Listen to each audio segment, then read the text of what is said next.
আসসালামু আলাইকুম সবাইকে, শুভ সন্ধ্যা। আশা করছি সবাই অনেক অনেক বেশি ভালো আছি। গত সপ্তাহের মতন এই সপ্তাহেও তোমাদের জন্য বলেছিলাম যে সামনেই যেহেতু তোমাদের গুচ্ছ ভর্তি পরীক্ষা, তো এই সময়ে আসলে আমরা আসলে গুচ্ছের ভর্তি প্রস্তুতির জন্যই তোমাদের জন্য ক্লাসগুলো নিয়ে এসেছি। এবং বিগত সপ্তাহে আমি হচ্ছে বিগত বছরের প্রশ্ন ব্যাংক সলভ করেছিলাম গুচ্ছ ভর্তি পরীক্ষার বরাবরের মতন। আজকেও কিন্তু আরো একটি সালের অর্থাৎ 21-22 সেশনে বি ইউনিটে যে আমাদের বাংলা প্রশ্ন ব্যাংক ছিল, সেই প্রশ্ন ব্যাংক আজকে আমরা অ্যানালাইসিস সহ ক্লাসটি করাবো। এবং আশা করছি তোমরা যারা এই মুহূর্তে সে গুচ্ছের জন্য প্রিপারেশন নিচ্ছ তাদের জন্য আজকে ক্লাসটি খুবই হেল্পফুল হবে। তাই দেরি না করে তোমরা সবাই দ্রুত জয়েন হয়ে যাও এবং তোমাদের আশেপাশে যারা রয়েছে সহপাঠী, বন্ধু বান্ধব, সিনিয়র জুনিয়র, যাদের জন্য আজকের এই ক্লাসটি গুরুত্বপূর্ণ বলে মনে করছো, অর্থাৎ যারা সামনে আসলে গুচ্ছ ভর্তি পরীক্ষার্থী রয়েছে, তাদেরকে অবশ্যই মেনশন করে দিবে আজকের এই ক্লাসটিতে, যেন তারাও এই ক্লাসটি থেকে উপকৃত হতে পারে। কারণ তোমরা জানো যে প্রায় সব বিশ্ববিদ্যালয়ের ভর্তি পরীক্ষা অলরেডি শেষ হয়ে গিয়েছে। এই সময়ে তোমরা যারা গুচ্ছের প্রিপারেশন নিতে চাচ্ছ, তাদের গুচ্ছের প্রিপারেশন নেওয়ার আগে, অর্থাৎ যে কোনো কিছুর প্রিপারেশন নেওয়ার আগে আমাদের সবার প্রথমে যে কাজটি করতে হবে সেটি হচ্ছে প্রশ্ন অ্যানালাইসিস করতে হবে। তো আমি আশা করছি যেহেতু পরীক্ষার আর বেশি দেরি নেই, তোমরা ইতোমধ্যে নিজেরাই তোমাদের প্রস্তুতি গুছিয়ে এনেছো। অলরেডি তোমরা বিগত বছরের প্রশ্ন ব্যাংক সলভ করেছো এবং তোমাদের এই প্রশ্ন ব্যাংক সলভ করার জার্নিটা, অর্থাৎ এই যে প্রিপারেশন নেওয়ার জার্নিটা যাতে আরো সহজ হয়, এই জন্যই কিন্তু আমরা লিজেন্ড কেয়ার থেকে যখন আসলে যে বিশ্ববিদ্যালয়ের ভর্তি পরীক্ষা আমাদের সামনে থাকে সেটাকে কেন্দ্র করে কিন্তু তোমাদের জন্য আমরা ফ্রি ক্লাস নিয়ে আসি প্রত্যেকটি সাবজেক্টের উপর ভিত্তি করে। এবং বরাবরের মতন আমিও কিন্তু আজকে বাংলা ক্লাস নিয়ে চলে এসেছি। এবং আমি বিগত ক্লাসেও বলেছিলাম এবং আলাদা করে ভিডিও করেও তোমাদেরকে বলেছিলাম যে আসলে গুচ্ছ ভর্তি পরীক্ষার জন্য আমরা কি কি সাবজেক্ট পড়বো। এবং বাংলা, আমি যেহেতু বাংলা পড়াচ্ছি, তো বাংলার ভেতরে আসলে কোন কোন টপিক আমাদেরকে পড়তে হবে, কোনটা 3 স্টার রয়েছে, কোনটা 2 স্টার রয়েছে, কোনটা একটু অল্প পড়তে হবে, কোনটা বেশি মনোযোগ সহকারে পড়তে হবে, এই সব তথ্য কিন্তু তোমাদেরকে ইতোমধ্যে আমাদের দেওয়া হয়ে গিয়েছে। এবং এই সব দেওয়ার পরও কিন্তু আমাদের প্রশ্নগুলো অ্যানালিসিস করা খুবই প্রয়োজন। কারণ বিগত বছরের যে প্রশ্নগুলো এসেছে, যে যে টপিক থেকে ঠিক যতগুলো প্রশ্ন এসেছে সেই ধারাবাহিকতাই কিন্তু পরের বছর প্রশ্নগুলো এসে থাকে। অর্থাৎ বাংলা সহপাঠ থেকে দেখা যায় যে বিগত বছরে যে যতগুলো প্রশ্ন এসেছে সেই পরিমাণেই কিন্তু পরের বছর প্রশ্নগুলো আসছে। বাংলা দ্বিতীয় প্রত্যেকটি টপিক থেকে কিন্তু সেই পরিমাণে আসছে। তো এই জন্য আমাদেরকে সব থেকে গুরুত্বপূর্ণ যেটা, নিজেদের প্রস্তুতি শুরু করার আগে, নিজেদের পড়াশোনা শুরু করার আগে বা পরে, যেটাই বলি না কেন, আমাদের কিন্তু প্রশ্ন ব্যাংক অ্যানালাইসিস অবশ্যই করতে হবে। অর্থাৎ বিগত বছরে কি প্রশ্নগুলো এসেছে সেগুলোর সমাধান জানা যেমন আমাদের জন্য জরুরি, তেমনি সেই ধরনের আরো কি কি প্রশ্ন আসতে পারে বা সেই প্রশ্নগুলোর সাথে সংবলিত আরো কি কি তথ্য আমাদেরকে জানা থাকতে হবে, সেই সব জিনিস জানাতেই কিন্তু আমরা তোমাদের জন্য এই ক্লাসগুলো নিয়ে আসি। তো আশা করছি সবাই অনেক ভালো আছি আমরা। ওয়ালাইকুম আসসালাম সবাইকে। আমরা দেখতে পাচ্ছি ইতোমধ্যে আমাদের সাথে অনেকেই জয়েন হয়ে গিয়েছে, তাহলে আমি আর দেরি না করে ক্লাসটি শুরু করে দিচ্ছি। তো আচ্ছা, আজকে আমরা গুচ্ছভুক্ত বিশ্ববিদ্যালয়ের যে ভর্তি পরীক্ষার 2021-22 অর্থাৎ বি ইউনিটের যে প্রশ্ন ব্যাংক ছিল, সেটি আজকে আমরা সলিউশন করব। ঠিক আছে? আচ্ছা, প্রথম যে প্রশ্নটা আমরা দেখতে পাচ্ছি সেটা হচ্ছে বঙ্গবন্ধু শেখ মুজিবুর রহমান রচিত অসমাপ্ত আত্মজীবনী থেকে একটি প্রশ্ন চলে এসেছে। অসমাপ্ত আত্মজীবনীতে কত সাল পর্যন্ত বঙ্গবন্ধু শেখ মুজিবুর রহমানের জীবনের ঘটনাবলী স্থান পেয়েছে? কত বছর পর্যন্ত বঙ্গবন্ধু শেখ মুজিবুর রহমানের জীবনের ঘটনাবলী স্থান পেয়েছে? আচ্ছা, তো আমরা অসমাপ্ত আত্মজীবনী সম্পর্কে যদি কিছু তথ্য জানতে চাই, আমরা জানি এটা হচ্ছে শেখ মুজিবুর রহমানের আত্মজীবনী সংবলিত, অর্থাৎ নিজের জীবন সংবলিত রচিত, নিজের হাতে লিখিত একটি একটা রচনা বা একটা সাহিত্যকর্ম, সেটাকে আমরা বলছি অসমাপ্ত আত্মজীবনী। এবং এইখানে কিন্তু বঙ্গবন্ধু কারাগারে বসে কি কি ফেস করেছে সেই ধরনের কাহিনী কিন্তু উনি তার কলমের মাধ্যমে ফুটিয়ে তুলতে চেয়েছেন। এবং এখানে প্রশ্নটা করা হয়েছে অসমাপ্ত আত্মজীবনীতে কত সাল পর্যন্ত বঙ্গবন্ধু শেখ মুজিবুর রহমানের জীবনের ঘটনাবলী স্থান পেয়েছে। আচ্ছা, আমাকে কি কালারটা চেঞ্জ করতে হবে কিনা সেটা কমেন্ট বক্সে জানাবে, যে লাল রংটা ফুটে উঠছে কিনা। যদি না থাকে তাহলে আমি কালার চেঞ্জ করব। কত সাল পর্যন্ত বঙ্গবন্ধু শেখ মুজিবুর রহমানের ঘটনাবলী স্থান পেয়েছে? 1958, 55, 69 নাকি 70?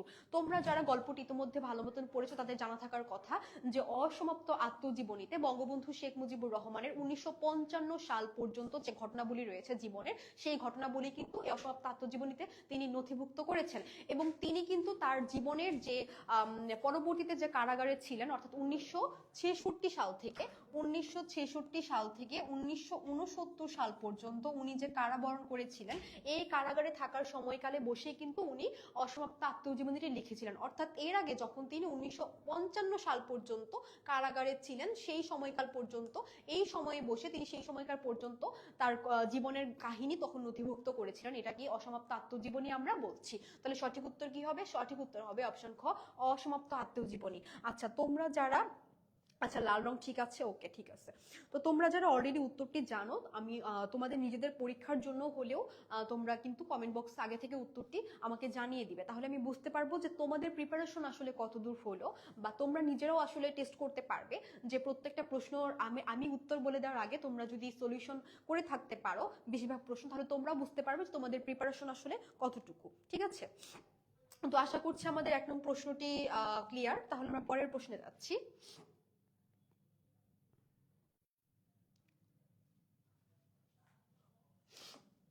প্রশ্ন 2, ফেব্রুয়ারি 1969 কবিতায় সালামের হাত থেকে নক্ষত্রের মতো কি ঝরছে? খেয়াল করো কবিতাটির নাম ফেব্রুয়ারি 1969, কবিতা থেকে একটি প্রশ্ন চলে এসেছে। আমরা প্রথম দুইটি প্রশ্ন কিন্তু দেখতে পাচ্ছি বাংলা প্রথম পত্র থেকে। তো ফেব্রুয়ারি 1969 হচ্ছে একটি পদ্য। ফেব্রুয়ারি 1969 হচ্ছে একটি পদ্য। তো একটা, অর্থাৎ প্রথম প্রশ্নটি এসেছে হচ্ছে বাংলা গদ্য অংশ থেকে এবং দ্বিতীয় প্রশ্নটি এসেছে কিন্তু বাংলা কবিতা অংশ থেকে।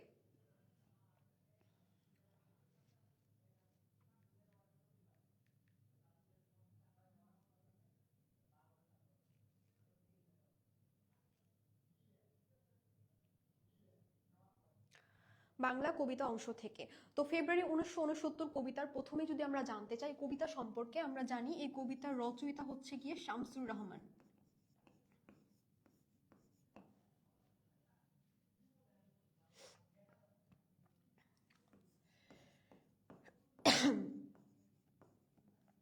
আমি খুবই দুঃখিত যে আমি কথার মাঝখানে বারবার কাশি হচ্ছে, আমার একটু ঠান্ডা লেগেছে আজকে। তো আশা করছি সবাই একটু ডিস্টারবেন্স হিসেবে না নিয়ে একটু ক্ষমা সুন্দর দৃষ্টিতে দেখবে। আচ্ছা, তো ফেব্রুয়ারি 1969 কবিতাটা হচ্ছে কবি শামসুর রহমান রচিত একটা কবিতা, এবং এই কবিতাটা হচ্ছে, এই কবিতার যে মূল বিষয়বস্তু বা সার কথা সেটা হচ্ছে মূলত গণজাগরণ সম্বলিত একটা কবিতা। অর্থাৎ গণজাগরণের কথা এই কবিতায় বলা হয়েছে, ভাষা আন্দোলনের কথা কিন্তু এই কবিতাটাতে প্রকাশ পেয়েছে। যে কবিতার মূল বিষয় ছিল গণজাগরণ বা ভাষা আন্দোলন, অর্থাৎ ভাষা আন্দোলন এখানে উঠে এসেছে, গণজাগরণের কথা উঠে এসেছে, দেশপ্রেমের কথা কিন্তু এখানে উঠে এসেছে। অর্থাৎ এই যে ফেব্রুয়ারি 1969 এখানে মূলত মুক্তিযুদ্ধের পূর্ববর্তী সময়কাল, অর্থাৎ যে ভাষা আন্দোলন বলি, গণঅভ্যুত্থান বলি, বা এর আগ পর্যন্ত যে আন্দোলনগুলো হয়েছিল সেইটাকে কেন্দ্র করেই কিন্তু সেইটাকে কেন্দ্র করে কিন্তু এই কবিতাটি লিখিত হয়েছে। ঠিক আছে, তো এখানে বলা হয়েছে যে কবিতায় সালামের হাত থেকে নক্ষত্রের মতো কি ছুটছে। খেয়াল করো এই কবিতাটা যদি আমরা নাও মুখস্থ রাখি লাইন বাই লাইন, তারপরও কিন্তু একটু মাথা খাটালে বা একটু বুদ্ধি খাটালেই কিন্তু এই প্রশ্নের উত্তর আমরা ইজিলি বুঝতে পারবো। কেননা খেয়াল করো এখানে যে সালামের কথা বলা হয়েছে, এই সালামের নাম কিন্তু আমরা ছোটবেলা থেকে শুনে আসছি, সে কিন্তু ভাষা আন্দোলনের সাথে সম্পৃক্ত একজন লোক। ঠিক আছে, সে কিন্তু ভাষা শহীদ। তো সালাম হচ্ছে ভাষা শহীদের সাথে যেহেতু জড়িত একটি নাম, তো আমরা ভাষা বলতে আসলে কি বুঝি? হাত থেকে নক্ষত্রের মতন কি ঝরছে, খেয়াল করে এখানে যে অপশনগুলো রয়েছে, বর্ণমালা, পতাকা, বন্দুকের গুলি নাকি রক্ত। আমাদের ভাষার সাথে সম্পৃক্ত রয়েছে বর্ণমালা, অর্থাৎ এই যে বাংলা ভাষা, বাংলা বর্ণমালা থেকেই তো মূলত ভাষার সৃষ্টি হয়ে থাকে। এই যে বাংলা ভাষা, বাংলা বর্ণমালা, এগুলো কিন্তু আমাদের মাতৃভাষা। এই মাতৃভাষার জন্যই কিন্তু ভাষা আন্দোলন হয়েছিল, যে আন্দোলনে শহীদ হয়েছিলেন সালাম। তো সালামের হাত থেকে কবি এখানে উপমার মাধ্যমে ব্যবহার করেছেন যে নক্ষত্রের মতো করে কি ঝরছে, বর্ণমালা ঝরছে। তাহলে সঠিক উত্তর কি হবে? সঠিক উত্তর হবে অপশন ক। ওকে, আশা করছি এটা ক্লিয়ার। তাহলে আমি পরের প্রশ্নে যাচ্ছি। হ্যাঁ, মাঠে পাকা ধান দেখে যাদের মনে ভক্তি ভাব জেগে ওঠে মজিদের দৃষ্টিতে তারা কিসের পূজারী? আচ্ছা, মজিদ যেহেতু একজন ধর্ম ব্যবসায়ী ছিল, সে মূলত একটা মাজারকে কেন্দ্র করে বলেছে যে এটা একটা ধর্মীয় স্থান, এবং সেই মাজারকে কেন্দ্র করে কিন্তু সে কিন্তু মোহাম্মদনগর গ্রামের যত লোকজন ছিল তাদের সবাইকেই কিন্তু সে কুসংস্কারাচ্ছন্ন করে রেখেছে বা তার নিজের অন্তর্ভুক্ত আয়ত্তাধীন করে রেখেছে। ঠিক আছে, সে কিন্তু একটা ধর্ম ব্যবসায়ী। তো এই কারণে যখন কৃষকরা মাঠে কষ্ট করে ফসল ফলাতো এবং তারা পাকা ধান পেত, তো কৃষক আসলে মানুষ যখন আমরা যে কর্ম করি সেই কর্মর থেকে আমরা যে কর্মফল পাই সেটাই কিন্তু আমাদের সুখের কারণ হয়ে ওঠে, সেটা দেখেই কিন্তু আমরা খুশি হই, কারণ সেই কাঙ্ক্ষিত ফলের জন্যই কিন্তু আমরা কাজটা করে থাকি। তো একইভাবে কৃষক মাঠে ফসল ফলায়, যখন সেই ফলটা দেখতে পারবে, সেই সোনার ফসল সে দেখতে পারবে, তখনই কিন্তু তার মুখে হাসি জেগে উঠবে। তো এই যে মাঠের ফসল ফলার পর এই যে পাকা ধান দেখে কৃষকের মনে যে একটা ভক্তি ভাব জেগে উঠছে, ঠিক আছে, অর্থাৎ এই যে পাকা ধানের জন্য এত পরিশ্রম করছে এবং সেটা দেখে যখন একটা ভক্তিভাব জেগে উঠছে, তখন নিজেদের মনে ভয় হয় যে তারা তাকে ভক্তি না করে যদি অন্য কাউকে ভক্তি করে, সেটা হোক কোনো বস্তুগত জিনিস, ঠিক আছে, সেটাকে যদি ভক্তি করে সেটা সে মজিদ গ্রহণ করতে পারতো না। সে চেত যে পুরো গ্রামের মানুষজন যেন তারই আয়ত্তাধীন থাকে, তাকেই শুধু ভক্তি করে, তাকেই যেন ভয় করে। ঠিক আছে, তো তাকে ভয় না করে বা তার প্রতি ভক্তিভাব থাকা সত্ত্বেও যখন একজন কৃষক মাঠে পাকা ধান দেখে তার মনে ভক্তিভাব জেগে ওঠে, তখন মজিদ তাদেরকে বলে বা তার দৃষ্টিতে সে বলে তারা হচ্ছে কিসের পূজারী? তারা হচ্ছে ভূতের পূজারী। ঠিক আছে, কারণ সে বলে যেহেতু মাজার হচ্ছে যে সে ধর্মের আধার হিসেবে মাজারকে দেখিয়েছিল, তাই মাজারকে ভক্তি করা বা মসজিদকে যে ভক্তি করা সেটার মাধ্যমে আসলে সম্পূর্ণভাবে ধর্ম পালন করা হয়। এবং এর বাদে যদি কোনো কৃষক মাঠে পাকা ধান দেখে খুশি হয়ে যায় বা তাদের মধ্যে ভক্তিভাব জেগে ওঠে, তাহলে সেটাকে ভূত পূজারী বলা হবে। তো সঠিক উত্তর কি হবে? সঠিক উত্তর হবে অপশন ক।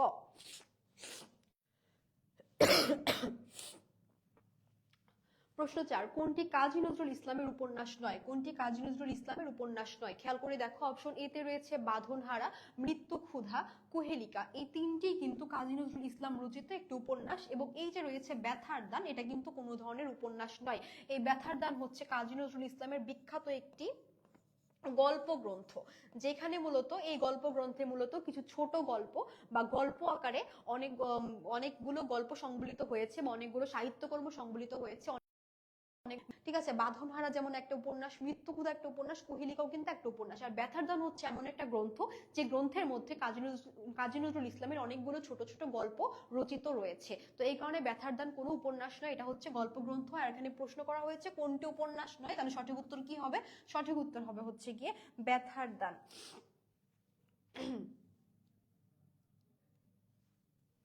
প্রশ্ন 5, সিরাজউদ্দৌলা নাটকে ঘসিটি বেগমের পালক পুত্রের নাম কি?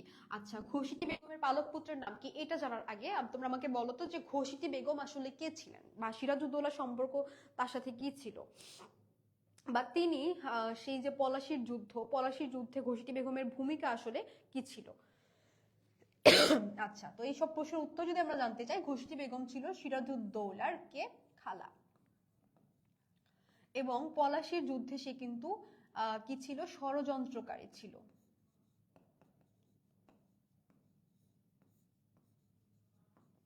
সে ছিল একজন ষড়যন্ত্রকারী, যে সিরাজের বিপক্ষে গিয়ে ইংরেজদেরকে সহায়তা করেছিল, সে যেন পরাজিত হয় এই কারণে। তো তার একটা পালক পুত্র ছিল, তার নিজস্ব কোনো ছেলে সন্তান ছিল না, তার একটা পালক পুত্র ছিল। সেই পালক পুত্রের নাম কি সেটা এখানে প্রশ্ন করা হয়েছে। অপশনে রয়েছে মীর মিরন, মীর জুমলা, একরামুদ্দৌলা, শওকত জং। আমরা সবাই জানি, যারা গল্পটি নাটকটি আমরা মনোযোগ সহকারে পড়েছি, এই মুহূর্তে আমাদের সবারই জানার কথা, এটি জ্ঞানমূলক প্রশ্ন, যে সিরাজউদ্দৌলা নাটকে ঘসিটি বেগমের পালক পুত্রের নাম ছিল শওকত জং। পালক পুত্রের নাম কি ছিল? শওকত জং। বাংলাদেশের জাতীয় জাদুঘর কত সালে শুরু হয়? বাংলাদেশের জাতীয় জাদুঘর কত সালে শুরু হয়? 5-এর সি কে অ্যান্সার করেছো আমি জানি না। একরামুদ্দৌলা এই নামটার সাথে তুমি কিভাবে পরিচিত আমি সেটাও জানি না।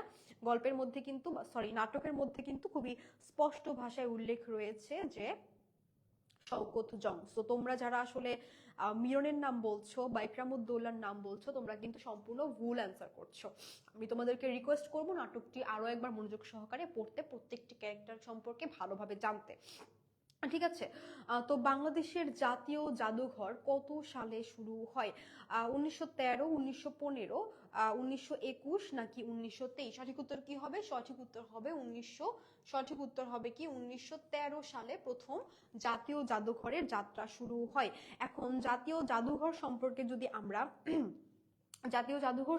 যদি আমরা জানতে চাই, তাহলে জাতীয় জাদুঘর কোথায় অবস্থিত? বাংলাদেশের জাতীয় জাদুঘর হচ্ছে গিয়ে শাহবাগ অবস্থিত, শাহবাগ, ঢাকা।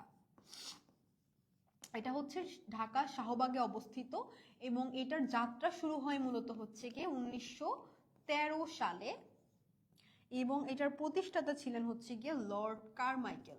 আমি জানি তোমরা লর্ড কারমাইকেলের নাম সবাই শুনেছো, তো উনি ছিলেন কিন্তু বাংলাদেশ জাতীয় জাদুঘরের একজন প্রতিষ্ঠাতা, লর্ড কারমাইকেল। ঠিক আছে, তো কি কি তথ্য আমরা জানলাম? এটা হচ্ছে শাহবাগ, ঢাকা শাহবাগে অবস্থিত। এটা হচ্ছে একটা ঐতিহাসিক বা ইতিহাস ভিত্তিক একটা জাদুঘর এবং এখানে কিন্তু 1913 সালে এই জাতীয় জাদুঘরের যাত্রা শুরু হয় এবং লর্ড কারমাইকেল হচ্ছে এই জাতীয় জাদুঘরের প্রতিষ্ঠাতা। তাহলে সঠিক উত্তর কি হবে? সঠিক উত্তর হবে 6 ক, 1913 সাল। কোনটি রোকেয়া সাখাওয়াত হোসেনের গ্রন্থ নয়? কোনটি রোকেয়া সাখাওয়াত হোসেনের গ্রন্থ নয়? আচ্ছা, অপশনে আমরা দেখতে পাচ্ছি কি মতিচুর, পদ্মরাগ, সুলতানার গল্প। সুলতানার গল্প তো হবে না, এখানে হবে সুলতানার স্বপ্ন। একটু টাইপিং মিস্টেক হয়েছে, সুলতানার স্বপ্ন।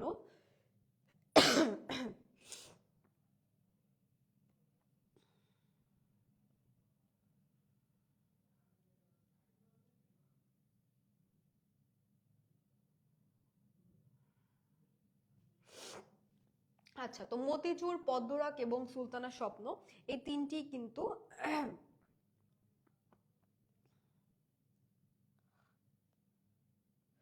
মতিচুর, পদ্মরাগ, সুলতানার স্বপ্ন এই তিনটি হচ্ছে রোকেয়া সাখাওয়াত হোসেন রচিত একটি গ্রন্থ।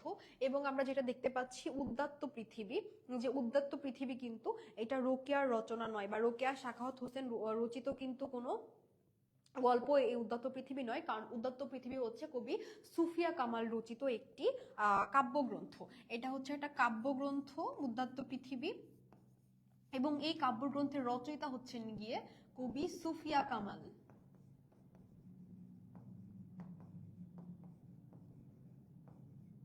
কবি সুফিয়া কামাল। তাহলে সঠিক উত্তর কি হবে? রোকেয়া সাখাওয়াত হোসেন রচিত গ্রন্থ নয় হচ্ছে উদ্যাত্ত পৃথিবী, যেটা রয়েছে অপশন ঘ তে।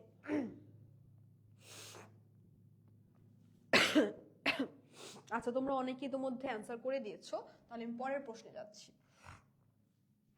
বৃক্ষ কিসের ইঙ্গিত দেয়? জীবন ও বৃক্ষ প্রবন্ধের একটি প্রশ্ন। বৃক্ষ কিসের ইঙ্গিত দেয়? অপশনে রয়েছে বৃদ্ধি ও আশ্রয়, ছায়া ও প্রশান্তি, বৃদ্ধি ও প্রশান্তি নাকি সম্পদ ও উদারতা।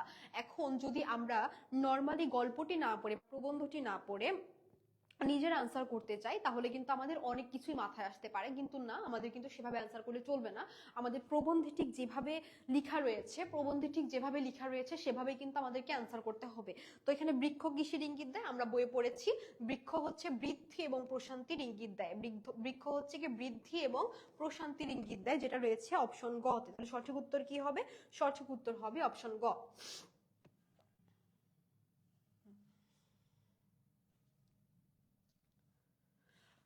রবীন্দ্রনাথ ঠাকুরের ঐকতান কবিতাটি কোন কাব্যগ্রন্থ থেকে নেওয়া হয়েছে? ঐকতান কবিতাটি কোন কাব্যগ্রন্থ থেকে নেওয়া হয়েছে? আচ্ছা, আমরা জানি যে ঐকতান হচ্ছে বিশ্বকবি রবীন্দ্রনাথ ঠাকুর রচিত একটি কবিতা এবং এটা কোন কাব্যগ্রন্থ থেকে নেওয়া হয়েছে সেটা জানার আগে আমরা জানি যে এটা হচ্ছে কত সালে প্রকাশিত হয়েছিল। এই ঐকতান কবিতাটি মূলত 1941 সালে প্রকাশিত হয়েছিল এবং এইটা ছিল রবীন্দ্রনাথ ঠাকুরের যে কাব্যগ্রন্থের অন্তর্গত, সেটা ছিল তার সর্বশেষ কাব্যগ্রন্থ। অর্থাৎ এই কাব্যগ্রন্থের পরে রবীন্দ্রনাথ ঠাকুর আর কোনো কাব্যগ্রন্থ রচনা করেননি। তার মৃত্যুর আগে এটাই ছিল তার সর্বশেষ কাব্যগ্রন্থ। এবং এই কাব্যগ্রন্থের যে কবিতা ঐকতান, এই ঐকতান পড়লেও কিন্তু আমরা এরকমই ইঙ্গিত পাই যে তার সারা জীবন সে যেভাবে আসলে কাব্য সাহিত্য রচনা করে এসেছে, যে অপুর মহলে বসে সে প্রান্তিক মানুষের কাছে পৌঁছাতে পারেনি, পারেনি, প্রান্তিক মানুষের হৃদয়ে সে জায়গা করে নিতে পারেনি তার সাহিত্যকর্মের মাধ্যমে, এই যে অনুশোচনা, এই যে আত্মসমালোচনা, মৃত্যুর পূর্ববর্তী সময়ে কিন্তু সেই আত্মসমালোচনায় সে অনুধাবন করতে পেরেছিল এবং তার ধারাবাহিকতায় কিন্তু সেই ঐকতান কবিতাটি রচনা করেছিল।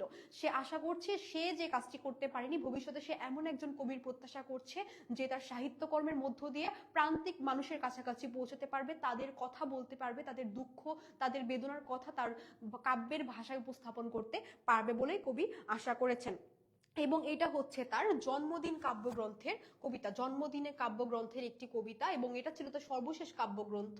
এবং এই কাব্যগ্রন্থটি প্রকাশিত হয় হচ্ছে গিয়ে 1941 খ্রিস্টাব্দে। এখন যদি বাংলা আমি বলতে চাই তাহলে হবে কি 1347 এর ফাল্গুন সংখ্যায়, এটা হচ্ছে তোমার বাংলা তারিখ, আর ইংরেজিতে সেটা হচ্ছে 1941 সাল বা 41 খ্রিস্টাব্দ। এবং এটা যে পত্রিকায় প্রকাশিত হয়েছিল সেটা হচ্ছে গিয়ে প্রবাসী পত্রিকায়। তো এই কবিতা সম্পর্কে আমরা বেশ কিছু তথ্য পেলাম, যে ঐকতান কবিতাটি হচ্ছে রবীন্দ্রনাথ ঠাকুরের একটা কবিতা, এটা 1941 সালে প্রকাশিত হয়, আর 1347 বঙ্গাব্দের ফাল্গুন সংখ্যায় প্রকাশিত হয়, এটা হচ্ছে প্রবাসী পত্রিকায় প্রকাশিত হয়। এবং এই যে এটা জন্মদিনে কাব্যগ্রন্থের একটি কবিতা, এবং এই জন্মদিনে কাব্যগ্রন্থটি বিশ্বকবি রবীন্দ্রনাথ ঠাকুরের সর্বশেষ প্রকাশিত একটি কাব্যগ্রন্থ। ঠিক আছে, তাহলে পরের প্রশ্নে যাচ্ছি। আব্বুকে ছোট মামার মতো দেখাচ্ছে, আব্বু তাহলে মুক্তি বাহিনী, তাই না? এখানে আব্বুর নাম কি? আমরা জানি এটা হচ্ছে তোমার রেইনকোট প্রবন্ধের একটি লাইন, রেইনকোট প্রবন্ধের একটি লাইন। আমরা জানি নুরুল হুদা নামে সেখানে একজন ব্যক্তি ছিল যে গল্পের মূল কেন্দ্রীয় চরিত্র, এবং সে কিন্তু একজন ভীতু প্রকৃতির বেটেখাটো মানুষ ছিল।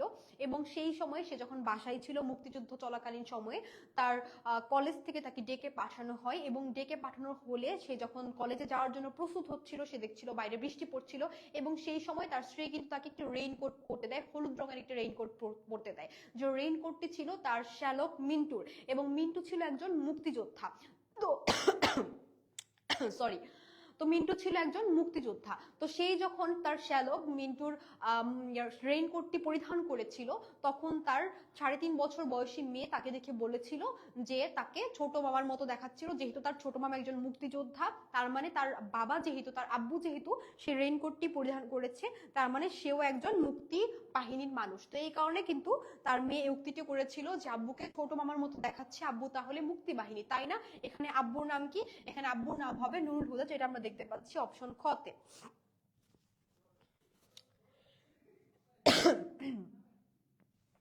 অনাহারে মরিয়া যাইবার জন্য পৃথিবীতে কেহ আসে নাই, এটি হচ্ছে যে প্রবন্ধের আর কি, সেটা তোমাদের সিলেবাস বহির্ভূত এই মুহূর্তে, এই কারণে আমি এটা স্কিপ করে যাচ্ছি। বিভীষণের প্রতি মেঘনাদ, একটু ভুল রয়েছে এখানে, এখানে হবে মেঘনাদ।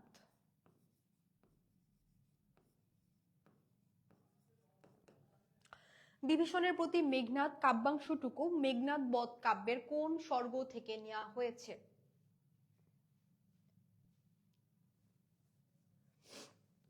বিভীষণের প্রতি মেঘনাদ কাব্যাংশটুকু মেঘনাদ বধ কাব্যের কোন স্বর্গ থেকে নেওয়া হয়েছে?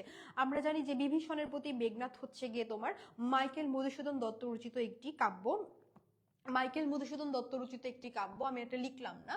এবং এই কবিতাটি মোট 9টি স্বর্গে, এই কাব্যটি মোট, এই মেঘনাদ বধ কাব্য, এই মেঘনাদ বধ কাব্য হচ্ছে গিয়ে তোমার, মেঘনাদ বধ কাব্য হচ্ছে গিয়ে টোটাল 9টি স্বর্গে বিভক্ত, এবং এই 9টি স্বর্গের মধ্যে ষষ্ঠ যে স্বর্গটি রয়েছে সেই ষষ্ঠ স্বর্গের নাম হচ্ছে গিয়ে বধ। ঠিক আছে, সেই ষষ্ঠ স্বর্গের নাম হচ্ছে বধ। অর্থাৎ মেঘনাদ বধ কাব্য থেকে কিন্তু বিভীষণের প্রতি মেঘনাদ যে কাব্যাংশটুকু আমরা আমাদের সাহিত্য পাঠ বইয়ে পড়ছি সেটা কিন্তু সম্পূর্ণ কবিতা নয়, সেটা একটি কবিতার অংশ মাত্র, এটাকে আমরা বলবো কি কাব্যাংশ, অর্থাৎ একটি কাব্যের অংশ মাত্র। এবং এইটা হচ্ছে মেঘনাদ বধ কাব্যের একটা অংশ। এই কারণে মেঘনাদ বধ কাব্যের এই যে বিভীষণের প্রতি মেঘনাদ, এই কাব্যাংশটুকু কোন স্বর্গ থেকে নেওয়া হয়েছে? এই সম্পূর্ণ কাব্যটি অর্থাৎ এই মেঘনাদ বধ কাব্যটি টোটাল 9টি স্বর্গে বিভক্ত, এবং এই 9টি স্বর্গের মধ্যে ষষ্ঠ যে স্বর্গ রয়েছে সেই স্বর্গের নাম হচ্ছে বধ, অর্থাৎ বধ নামক স্বর্গ থেকে কিন্তু এই ষষ্ঠ বধ নামক স্বর্গ থেকে বিভীষণের প্রতি মেঘনাদ কাব্যাংশটুকু নেওয়া হয়েছে। তাহলে সঠিক উত্তর কি হবে? সঠিক উত্তর হবে ষষ্ঠ, যেটা আমরা দেখতে পাচ্ছি অপশন গ তে। সঠিক উত্তর হবে 12 গ। সেখানে হলুদ শাড়ি লেগে থাকে রূপসী শরীরের পর কি নাম তার? সেখানে হলুদ শাড়ি লেগে থাকে রূপসী শরীরের পর কি নাম তার? আমরা জানি এটা হচ্ছে জীবনানন্দ দাশ রচিত একটি কবিতা, রূপসী বাংলা কবিতা। খেয়াল করো, রূপসী বাংলা কবিতা,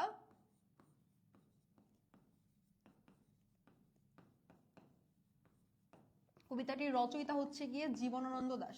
খেয়াল করো, আমি যখন তোমাদেরকে এক একটি প্রশ্ন পড়াচ্ছি তখন কিন্তু সেই প্রশ্নের পাশাপাশি আরো অতিরিক্ত তথ্য আমি তোমাদেরকে দেওয়ার চেষ্টা করছি, যেগুলো তোমাদের জন্য হেল্পফুল। তো এগুলো অবশ্যই তোমরা মাথায় রাখবে যে এটা হচ্ছে রূপসী বাংলা কবিতার একটি লাইন, এবং এই কবিতার রচয়িতা হচ্ছে কবি জীবনানন্দ দাশ। এবং সেখানে একটি লাইন রয়েছিল যে সেখানে হলুদ শাড়ি লেগে থাকে রূপসী শরীরের পর, শঙ্খমালা নাম তার। ঠিক আছে, কবিতাটি যদি মনোযোগ সহকারে পড়ে থাকো তাহলে খেয়াল করবে শঙ্খমালা নাম তার, যেটা আমরা দেখতে পাচ্ছি অপশন ক তে, সঠিক উত্তর হবে অপশন ক।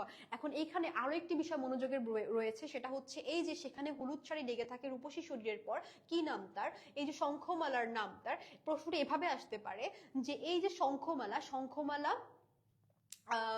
শঙ্খমালার যে বাংলা কি বলেছে, শঙ্খমালার রূপসী শরীরের পর শঙ্খমালার কোন রঙের শাড়ির কথা বলা হয়েছে? ঠিক আছে, কোন রঙের শাড়ির কথা বলা হয়েছে এটা যদি আসে, এটাও কিন্তু একটা প্রশ্ন। এটা হচ্ছে হলুদ রঙের শাড়ির কথা বলা হয়েছে, বা হলুদ শাড়ির কথা বলা হয়েছে। মজিদকে প্রথমবার দেখে জমিলা কি ভেবেছিল? খেয়াল করলে মনে করতে পারো যে জমিলা কিন্তু প্রথমে বলেছিল যে তাকে দেখে, অর্থাৎ মজিদকে দেখে সে প্রথমে ভেবেছিল দুলার বাপ। আর দুলা বলতে কিন্তু তখনকার সময়ে একটা স্বামীকে বোঝাতো, বা দুলহান যে শব্দটা, হিন্দি শব্দটা, এটা কিন্তু দুলা, সেই শব্দ থেকে কিন্তু দুলা শব্দটি এসেছে। তো দুলা বলতে আসলে স্বামী বা বরকে বোঝানো হতো, আর দুলার বাপ মানে কি বোঝানো হতো? শ্বশুর। অর্থাৎ মজিদের বয়স এতই বেশি ছিল জমিলার থেকে যে জমিলা প্রথমবার তাকে ভেবেছিল দুলার বাপ বা শ্বশুর। সঠিক উত্তর কি হবে? সঠিক উত্তর হবে গ, 14 গ। গঠন রীতির দিক থেকে তাহারই পরে মনে কি ধরনের রচনা?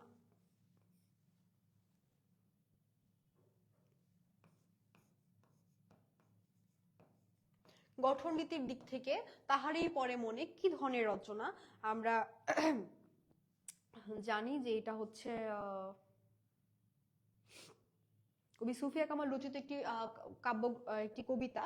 অর্থাৎ এই কবিতার মধ্যে কিন্তু কবিকে সংলাপের মাধ্যমে কিন্তু এই কবিতাটি রচনা করা হয়েছে। অর্থাৎ কবি নিজেই কাল্পনিকভাবে যে কবিতাটি রচনা করেছেন, সেখানে কাল্পনিকভাবে একজন তাকে বলছে যে প্রকৃতিতে বসন্ত এসে গেছে, তারপরও আপনি নীরব কেন? তারপরও আপনার মনে কেন আনন্দ নেই, কোনো হাসি নেই, কোনো উল্লাস নেই? তো তখন কবি আবার উত্তর দিচ্ছে যে আমার জীবন থেকে এখনো শীত যায়নি, বা শীতের যে রিক্ততা, সে আমার জীবনেও সেই রিক্ততা নেমে আসছে। তাই প্রকৃতিতে বসন্ত আসলে আমার মনের মধ্যে কিন্তু এখনো বসন্ত আসেনি। তো এই যে কবির সাথে কিন্তু একটা কাল্পনিক ব্যক্তির বা কাল্পনিক একটা চরিত্রের কথোপকথন হচ্ছিল, এবং সেই কথোপকথনটিকেই কিন্তু কবি কবিতা আকারে প্রকাশ করেছে। তো এই কথোপকথন বা সংলাপ জনিত কারণে এই কবিতাটিকে আমরা বলতে পারি হচ্ছে গিয়ে সংলাপ নির্ভর কবিতা, যেটা আমরা দেখতে পাচ্ছি অপশন খ তে। তো তাহারই পরে মনে হচ্ছে গঠননীতির দিক থেকে একটি সংলাপ নির্ভর কবিতা। সঠিক উত্তর হবে অপশন খ। সশস্ত্র সুন্দরীর অনিবার্য অভ্যুত্থান হচ্ছে, এটা হচ্ছে আমি কিংবদন্তির কথা বলছি, আবু জাফর ওবায়দুল্লাহ রচিত একটি কবিতা। আমি কিংবদন্তির কথা বলছি, সেই কবিতার একটি অংশ, যে সশস্ত্র সুন্দরের অনিবার্য অভ্যুত্থানই হচ্ছে কি কবিতা। তো প্রথমে আমরা কবিতা সম্পর্কে একটা হিউজ বর্ণনা পাই। তিনি কবিতাকে আসলে আমরা কি কি ভাবে ডাকতে পারি, বা কি কি আসলে কবিতা বলতে পারি, সেই বিষয়ে কিন্তু কবি একদম কবিতার শুরুর দিকে অনেকগুলো ব্যাখ্যা উপস্থাপন করেছেন তার কবিতার লাইনের মাধ্যমে। এবং সেখানে আমরা জানতে পারি একটি লাইন ছিল সশস্ত্র সুন্দরের অনিবার্য অভ্যুত্থান কবিতা। সঠিক উত্তর কি হবে? সঠিক উত্তর হবে অপশন খ। রক্তে আমার অনাদি অস্থি কবিতায় প্রাণের জাহাজ দ্বারা কি বোঝানো হয়েছে? রক্তে আমার অনাদি অস্থি কবিতায় প্রাণের জাহাজ দ্বারা কি বোঝানো হয়েছে? অপশন দেখতে পাচ্ছি জনতা ও গণতন্ত্র, জনসম্পদ ও প্রকৃতি, জনতা ও জাতিসত্তা, জনতা ও জনসম্পদ। সঠিক উত্তর কি হবে? সঠিক উত্তর হবে গিয়ে জনতা ও জাতিসত্তা। রক্তে আমার অনাদি অস্থি কবিতায় প্রাণের জাহাজ দ্বারা বোঝানো হয়েছে জনতা ও জাতিসত্তা। নুরুল দিন কোন অঞ্চলের কৃষক নেতা ছিলেন? নুরুল দিনের, আচ্ছা, তোমরা নুরুল দিনের কথা জানো সবাই।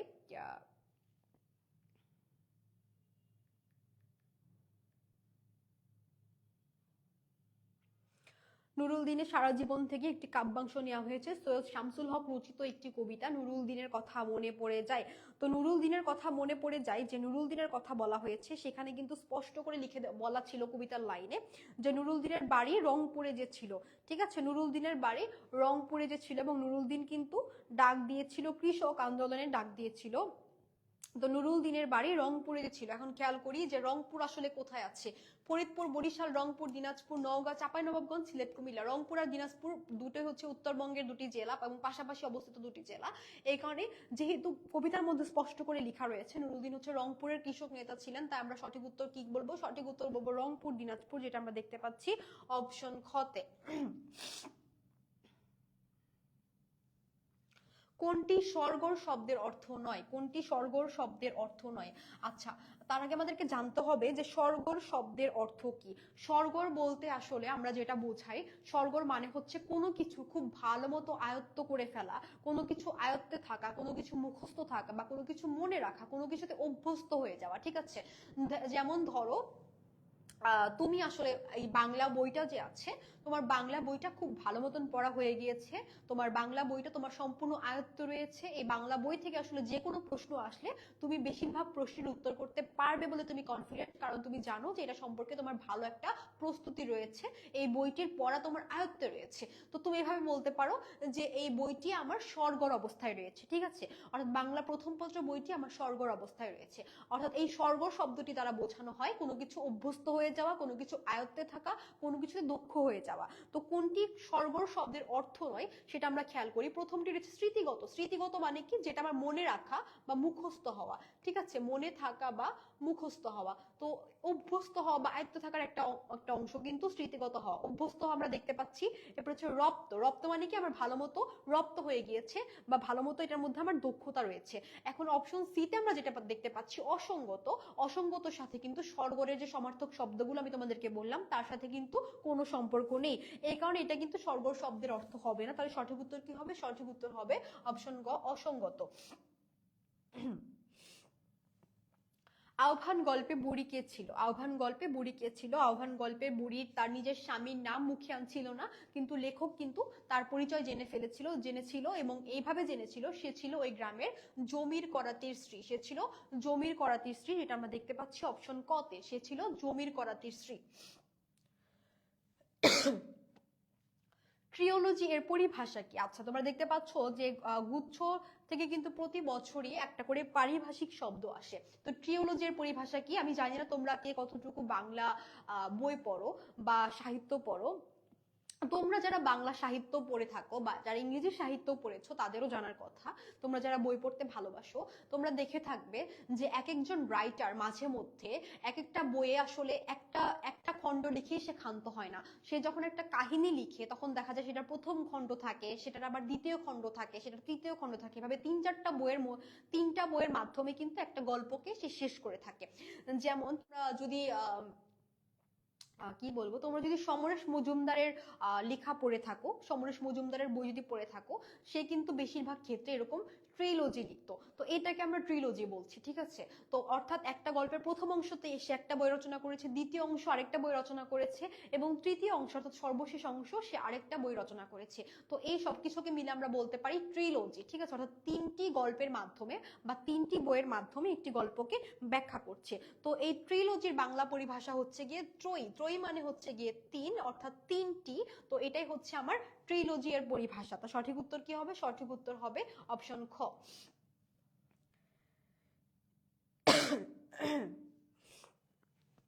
কোনটি ফরাসি উপসর্গ? কোনটি ফার্সি উপসর্গ?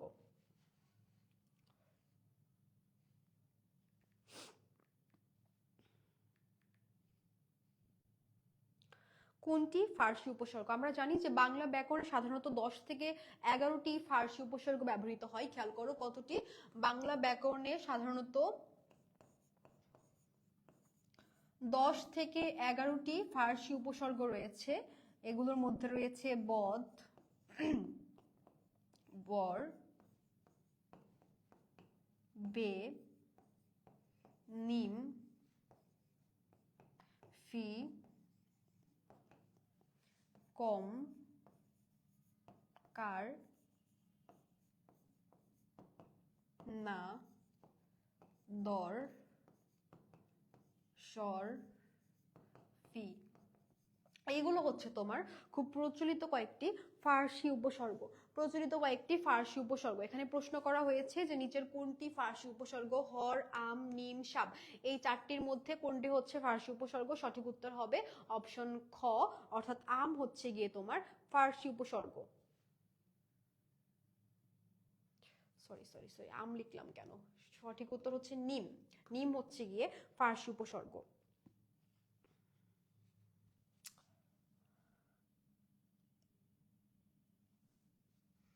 কোনটি অনুকার অব্যয়ের দ্বিরুক্তি নয়? কোনটি অনুকার অব্যয়ের দ্বিরুক্তি নয়? আচ্ছা, অনুকার অব্যয় বলতে আসলে কি বোঝায় বলো তো?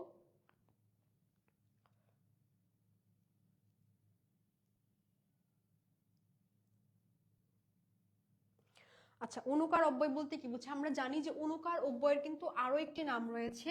অনুকার অব্যয়কে আমরা ধনাত্মক অব্যয় বলতে পারি। অনুকার অব্যয়কে আমরা ধনাত্মক অব্যয় বলে থাকি। এখন ধনাত্মক অব্যয় বা অনুকার অব্যয় বলতে আসলে কি বোঝায়?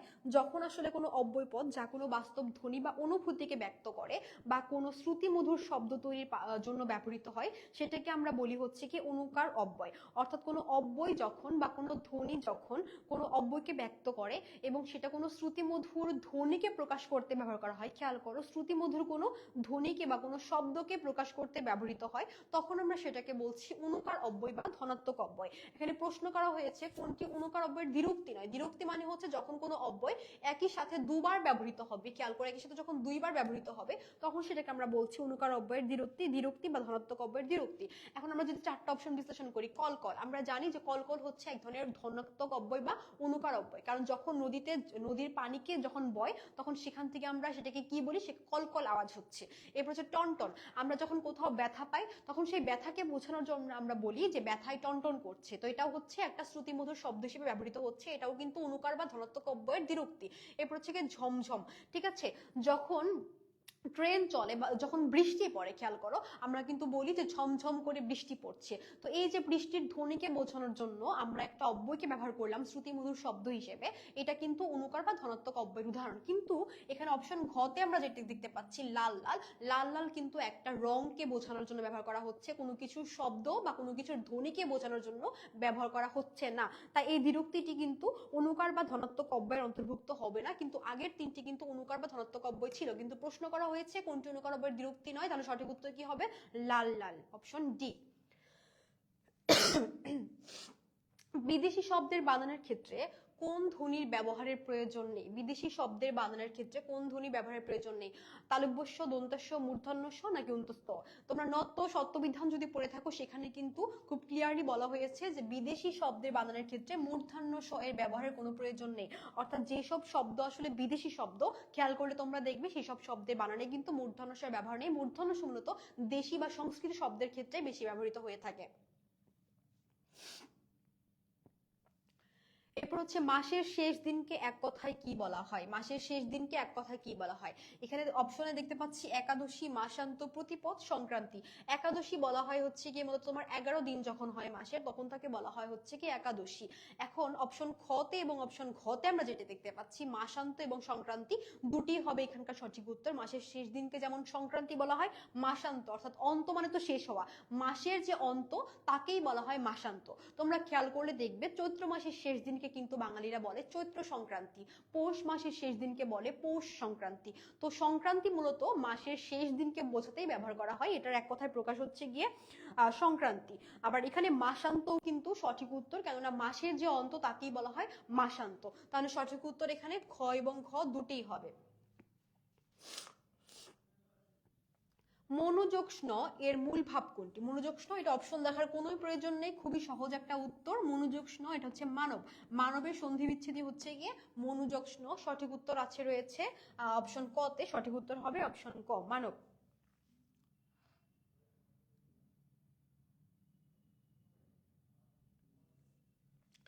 বাকযন্ত্রের সবচেয়ে সচল ও সক্রিয় প্রত্যঙ্গ কোনটি? আমরা জানি যে বাকযন্ত্রে আমরা কিন্তু বিভিন্ন বাকযন্ত্রে থাকা বিভিন্ন অঙ্গ প্রত্যঙ্গের মাধ্যমে কিন্তু আমরা ধ্বনি উচ্চারণ করে থাকি, আমরা ভাষা উচ্চারণ করে থাকি। তো তার মধ্যে সবচেয়ে সচল কোনটি বা সবচেয়ে সক্রিয় কোনটি আমরা সব থেকে বেশি ব্যবহার করে থাকি? কণ্ঠনালী।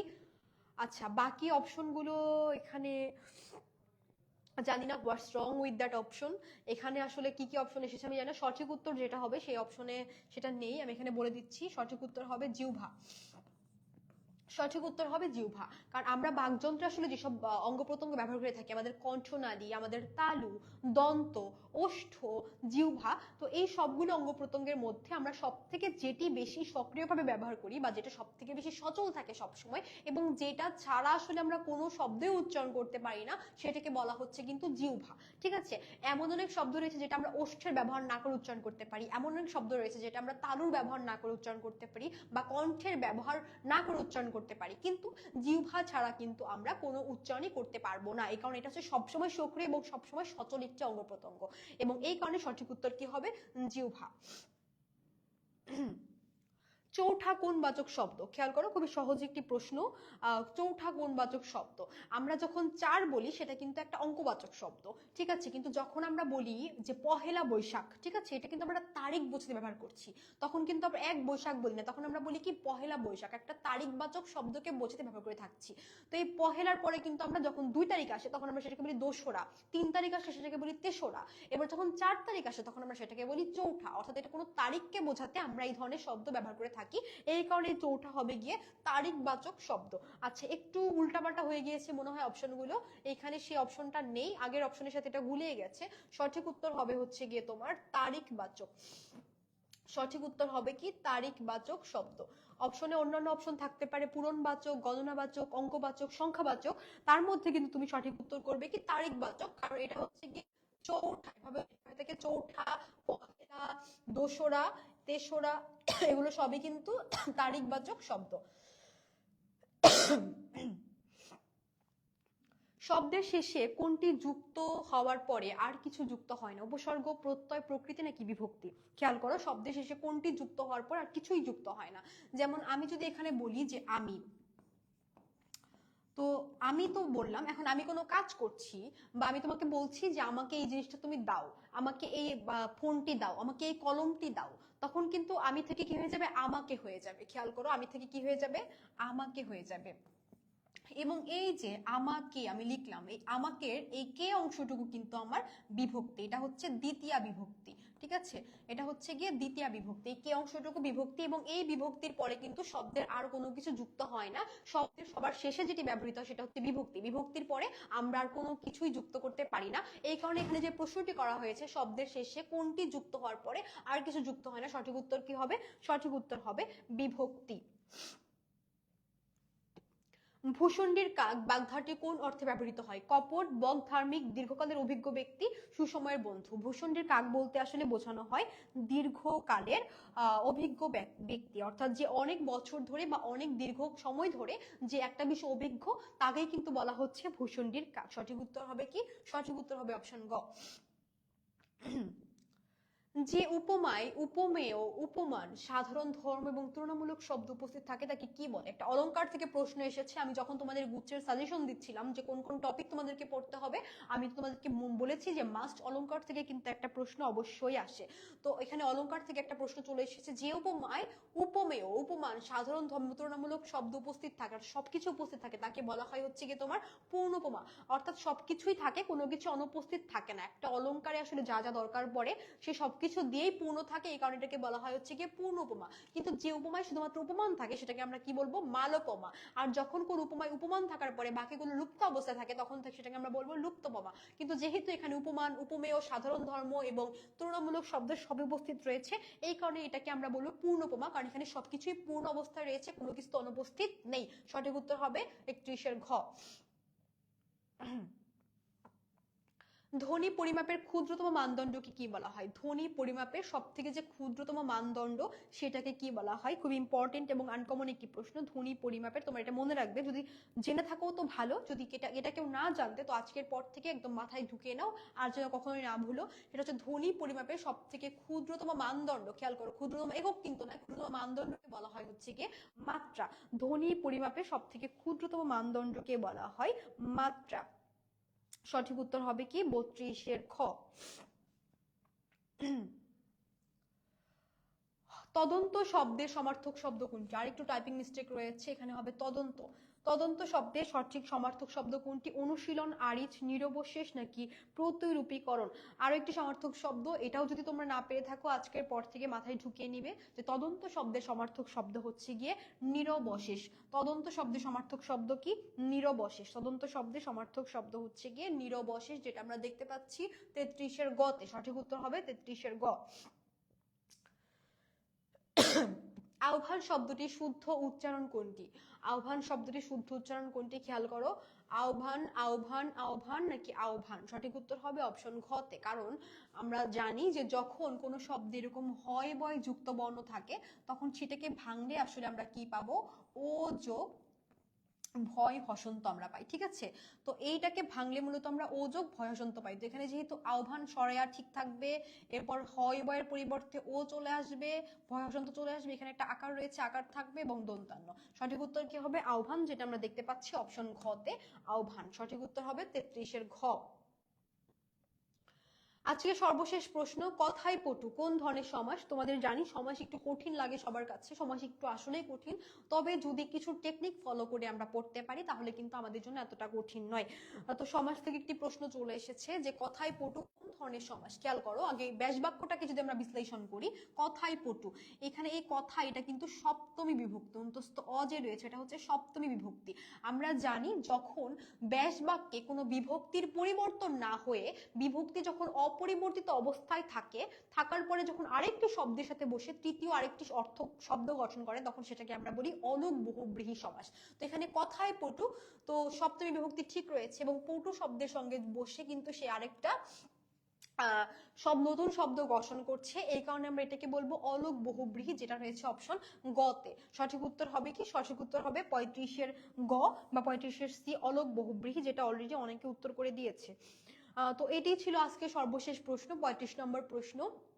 আশা করছি তোমরা আমার ক্লাসটা একদম প্রথম থেকে শেষ পর্যন্ত দেখেছো, যারা তাদের বোঝার কথা যে আসলে কিভাবে কোন প্রশ্নের উত্তর কিরকম ভাবে হয়েছে, এবং তোমাদেরকে আরো কি কি জানতে হবে, কি কি পড়তে হবে, কি কি টপিক কতটুকু গুরুত্ব সহকারে পড়তে হবে, সেটা কিন্তু এই পুরো ক্লাসটা পড়লে তোমাদের ধারণা হয়ে যাওয়ার কথা। তো তোমাদের জন্য অনেক অনেক শুভকামনা রইল, তোমাদের প্রস্তুতির জন্য, তোমাদের ভর্তি যুদ্ধের জন্য শেষ সময় হলেও যেন তোমরা বিজয়ী হতে পারো, তার জন্য অনেক অনেক শুভকামনা তোমাদের প্রতি। এবং আমি কিন্তু আগামী সপ্তাহে আরেকটি ক্লাস নিয়ে চলে আসবো। আমি আশা করছি সেই পর্যন্ত তোমরা সবাই সুস্থ থাকবে, ভালো থাকবে। ধন্যবাদ সবাইকে।